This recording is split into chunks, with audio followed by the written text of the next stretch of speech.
Hi, this is Ilma Art Studios photograph for today. A beautiful cloudy day, and I took a very character looking subject, a dilapidated barn against the platoon of clouds. Hi, check my website at ilmaarts.com for more artworks and photographs. Today I'd like to share Proverbs 4 verse 25.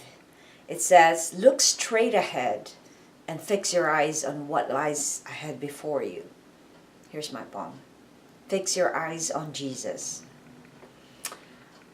What is going on in your life these days? Do they align with God's commands and His ways? Look straight ahead and fix your eyes on Jesus. Have a relationship with Him and break being religious. The Lord has great plans to prosper your life.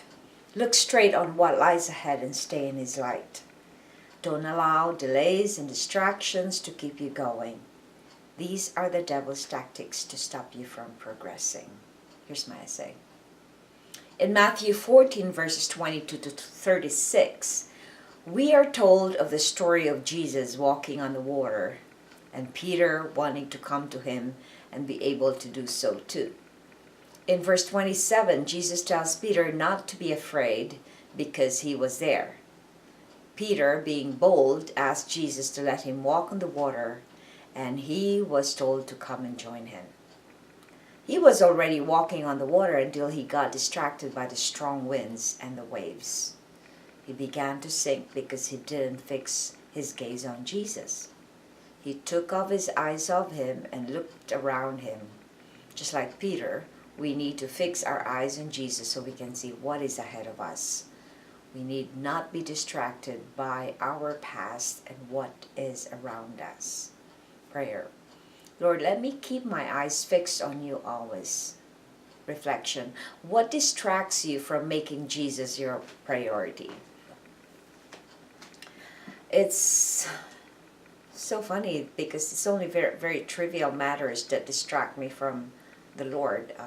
I've been working from home for almost since 2000, almost 7 years now, and it is very hard to put boundaries with your work and your chores at home, and so I still get distracted. But God showed me a plan how to follow a schedule and where to put certain areas that will segregate my personal life from my work. So I usually have a studio upstairs where I do most of my paintings. Then I have my writing area, which is usually down here by the dining room, and I have a small desk here behind me. And sometimes I do my editing down here, or sometimes by the family room. But I like, most of the time when I wake up in the morning, I like to focus my eyes on Jesus and pray to Him before anything else. So I have, sometimes beside my bed, I would have all my journals. So if I wake up, as soon as I wake up, I would get my journals before I get out of bed. If I'm not so, if my bladder is not so full, I'll be able to do that before I get out of bed. And that means it will ensure that I will not be distracted by any other things. But usually what distracts me are very little things, just like tidying up, or if I see a laundry that needs to be brought down in the laundry room, or I see something that does not work and I need to fix that. So these are very little things that distract me, but they are distractive. They distract me from having quality time with the Lord and quality worship time with the Lord.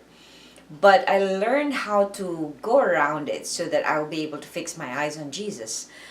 So I'm a writer, I'm a painter, I don't do so much photography, but I'm still a photographer.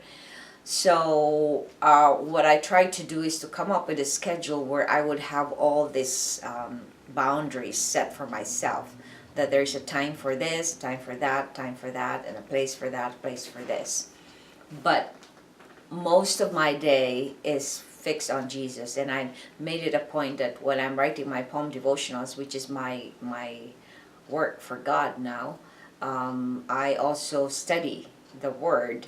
Aside from studying the Word and just reading it, I go to a course online so that I will be able to, so instead of being distracted with little things, I would be able to focus on getting to know more about God, His Word, and everything that I need to spread His kingdom. So there you go. Very little things can distract anybody, but most of the distraction could also be emotional when something happens in your life. If there's a conflict between you and your spouse, or any other family member, or when people step on your boundaries. All these things could be a distraction for you to make Jesus your priority. But the more you get all these distractions, the more you need to spend more time with the Lord, because that is the only way you can overcome all this tactics that the enemy is doing to steal our time and our our priorities with Jesus.